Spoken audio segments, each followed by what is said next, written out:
Bismillahirrahmanirrahim. Assalamualaikum warahmatullahi wabarakatuh. Kami mahasiswa dari SDIA Wirabakti Makassar. Video ini dibuat untuk menyelesaikan tugas makalah di mata kuliah perpajakan dengan dosen pengampu Dwi Astuti Arfa SE MAK AKT CA. Kami dari kelompok 1 yang terdiri dari 5 anggota yang masing-masing bekerja sama dalam memenuhi tugas ini. Langsung saja, inilah video presentasi dari kami.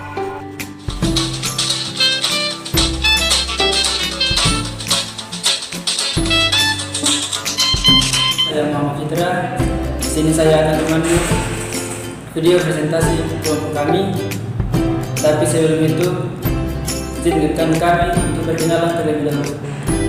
Oke, saya sendiri Muhammad Fitra, NIM 2020-01002. Kemudian ada Suci Maharani 2020-01039. Cece Aulia 2020-01059. Widya Handayani 2020-01027. Nur Aziza 2020-01035. Kami dari kelompok 1 ingin membahas materi tentang pajak penghasilan. Definisi pajak penghasilan. Pajak penghasilan atau PPH adalah pajak yang dikenakan terhadap orang pribadi atau perseorangan dan badan berkenaan dengan penghasilan yang diterima atau diperolehnya dalam 1 tahun pajak. Menurut resmi, pajak penghasilan adalah pajak yang dikenakan terhadap subjek pajak atas penghasilan yang diterima atau diperolehnya dalam 1 tahun pajak. Menurut Subekti dan Asrori Dalam, Dina Fitriani, pajak penghasilan adalah pajak yang dikenakan terhadap orang pribadi atau perseorangan dan badan berkenaan dengan penghasilan yang diterima atau diperoleh selama 1 tahun. Menurut Swandi, pajak penghasilan adalah pajak yang dikenakan terhadap penghasilan, dapat dikenakan secara berkala dan berulang-ulang dalam jangka waktu tertentu, baik masa pajak maupun dasar hukum. Pajak penghasilan atau PPH di Indonesia diatur pertama kali dengan Undang-Undang Nomor 7 Tahun 1983 dengan penjelasan pada Lembaran Negara Republik Indonesia tahun 1983 Nomor 50. Selanjutnya, berturut-turut peraturan ini diamandemen oleh Undang-Undang Nomor 7 Tahun 1991, Undang-Undang Nomor 10 Tahun 1994, Undang-Undang Nomor 17 Tahun 2000, dan Undang-Undang Nomor 36 Tahun 2008. Mulai Juli 2003 sampai Desember 2004, pemerintah menerapkan sistem pajak yang ditanggung pemerintah yang diatur dalam Peraturan Pemerintah Nomor 47 Tahun 2003 dan Keputusan Menteri Keuangan Nomor 486 KMK.03/2003. Perubahan penghasilan tidak kena pajak atau PTKP telah disesuaikan juga beberapa kali dalam Peraturan Menteri Keuangan Nomor 564/KMK.03/2004 berlaku untuk tahun pajak 2005 sekaligus meniadakan pajak yang ditanggung pemerintah. Peraturan Menteri Keuangan Nomor 137/PMK.03/2005 berlaku untuk tahun pajak 2006. Subjek pajak penghasilan. Subjek pajak penghasilan menurut resmi adalah segala sesuatu yang mempunyai potensi untuk memperoleh penghasilan dan menjadi sasaran untuk dikenakan pajak penghasilan. Berdasarkan lokasi geografis, subjek pajak dapat dibedakan menjadi 2 menurut resmi.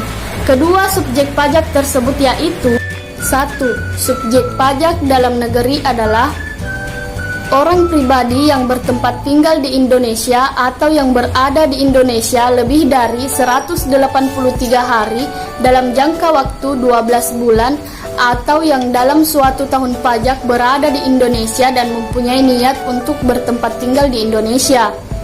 Badan yang didirikan atau bertempat kedudukan di Indonesia meliputi perseroan terbatas, perseroan komanditer, perseroan lainnya, badan usaha milik negara atau daerah dengan nama dan dalam bentuk apapun, firma, kongsi, koperasi, dana pensiun, persekutuan, perkumpulan, yayasan, organisasi massa, organisasi politik, atau organisasi yang sejenis lembaga dan dalam bentuk badan lainnya termasuk reksadana, kecuali unit tertentu dari badan pemerintah yang memenuhi kriteria seperti pembentukannya berdasarkan ketentuan peraturan perundang-undangan, pembiayaannya bersumber dari APBN atau APBD, dan penerimaannya dimasukkan dalam anggaran pemerintah pusat atau pemerintah daerah.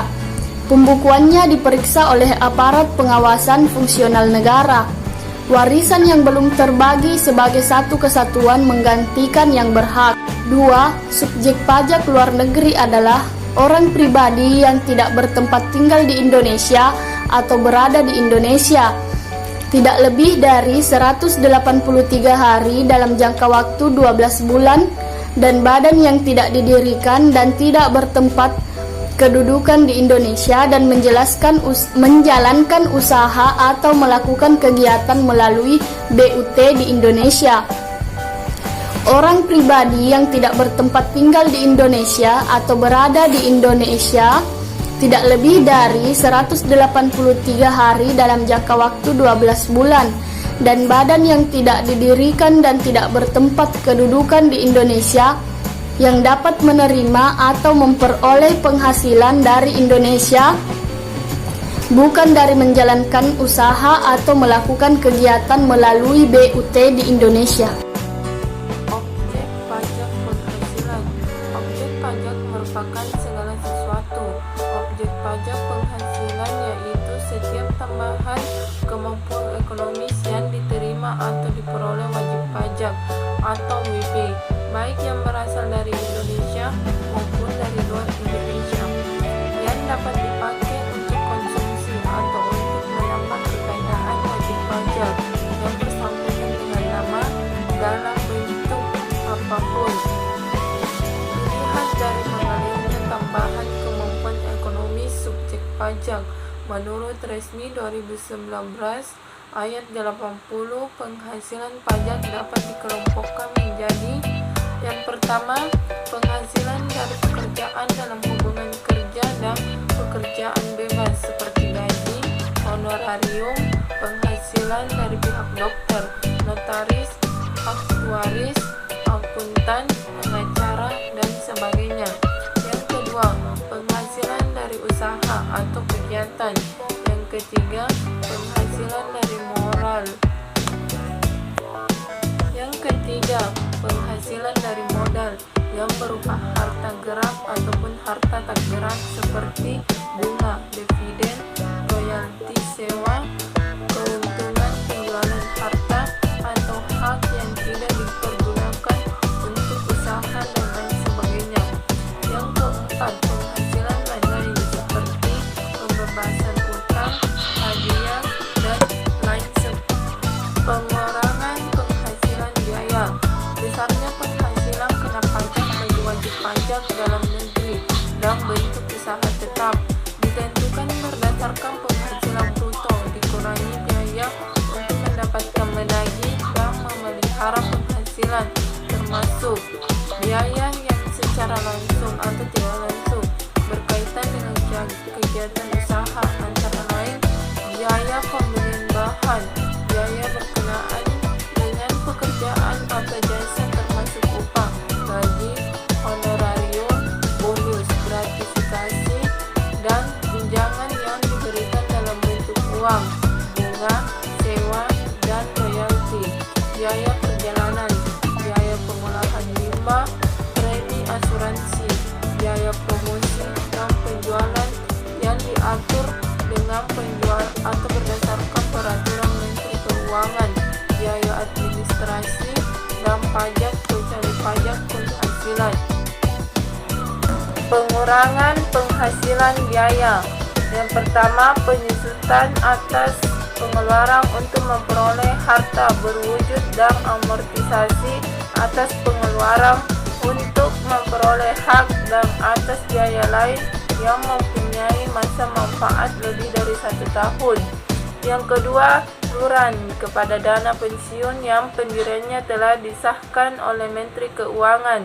Yang ketiga, kerugian karena penjualan atau pengalihan harta yang dimiliki dan digunakan dalam perusahaan atau yang dimiliki untuk mendapatkan, menagih, dan memelihara penghasilan. Yang keempat, kerugian selisih kurs mata uang asing. Yang kelima, biaya penelitian dan pengembangan perusahaan yang dilakukan di Indonesia. Yang keenam, biaya beasiswa, magang, dan pelatihan yang nyata-nyata tidak dapat ditagih dengan syarat telah dibebankan sebagai biaya dalam laporan laba rugi komersial. Wajib pajak harus menyerahkan daftar piutang yang tidak dapat ditagih kepada Direktorat Jenderal Pajak dan telah diserahkan perkara penagihannya kepada pengadilan negeri atau instansi pemerintah yang menangani piutang negara, atau adanya perjanjian tertulis mengenai penghapusan piutang atau pembebasan utang antara kreditur dan debitur yang bersangkutan, atau telah dipublikasikan dalam penerbitan umum atau khusus, atau adanya pengakuan dari debitur bahwa utangnya telah dihapuskan untuk jumlah utang tertentu. Syarat telah dipublikasikan dalam penerbitan umum atau khusus, atau adanya pengakuan dari debitur bahwa utangnya telah dihapuskan untuk jumlah utang tertentu. Tidak berlaku untuk penghapusan piutang tak tertagih debitur kecil yang pelaksanaannya diatur lebih lanjut dengan atau berdasarkan peraturan Menteri Keuangan. Pengurangan penghasilan atau biaya. Yang pertama, sumbangan dalam rangka penanggulangan bencana nasional yang ketentuannya diatur dengan peraturan pemerintah. 2. Sumbangan dalam rangka penelitian dan pengembangan yang dilakukan di Indonesia yang ketentuannya diatur dengan peraturan pemerintah. 3. Biaya pembangunan infrastruktur sosial yang ketentuannya diatur dengan peraturan pemerintah. 4. Sumbangan fasilitas pendidikan yang ketentuannya diatur dengan peraturan pemerintah. Dan 5. Sumbangan dalam rangka pembinaan olahraga yang ketentuannya diatur dengan peraturan pemerintah. Tarif pajak penghasilan pribadi. 1. Lapisan penghasilan kena pajak sampai dengan 50 juta dikenai tarif 5%. 2. Lapisan penghasilan kena pajak di atas 50 juta sampai 250 juta dikenai tarif 15%.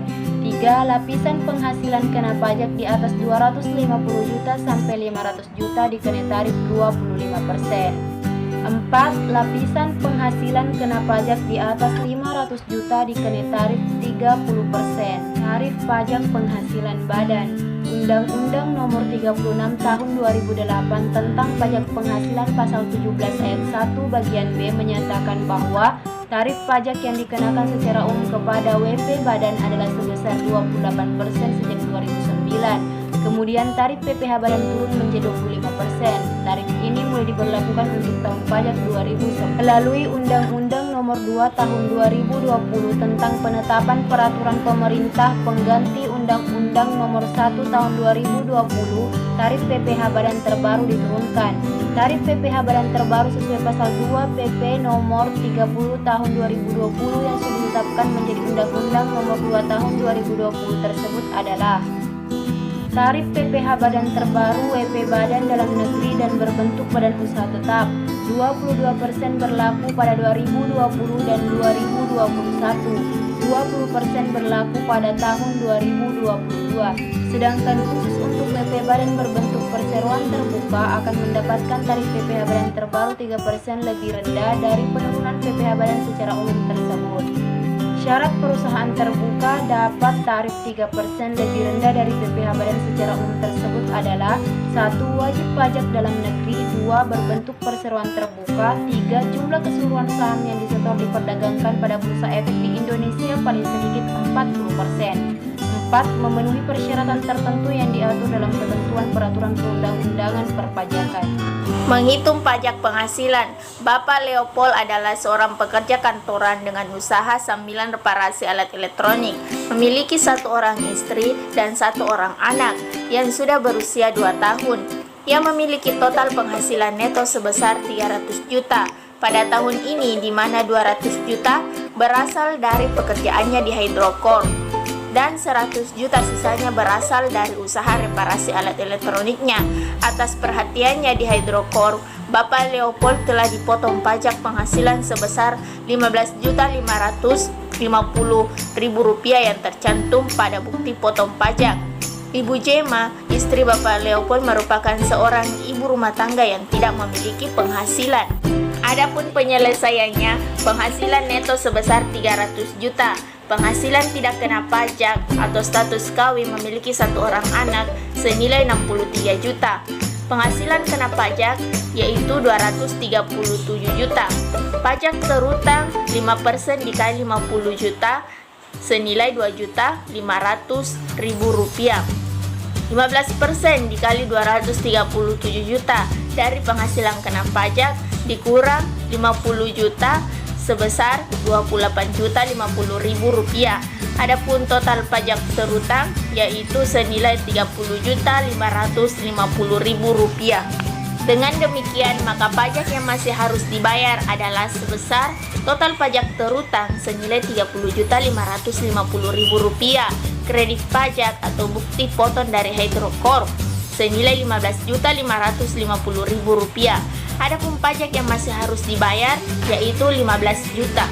Adapun contoh soal kedua yaitu PT ABC merupakan perusahaan TBK yang memiliki penghasilan bruto sebesar 70 miliar dengan penghasilan kena pajak sebesar 5 miliar dari hasil pembukuan.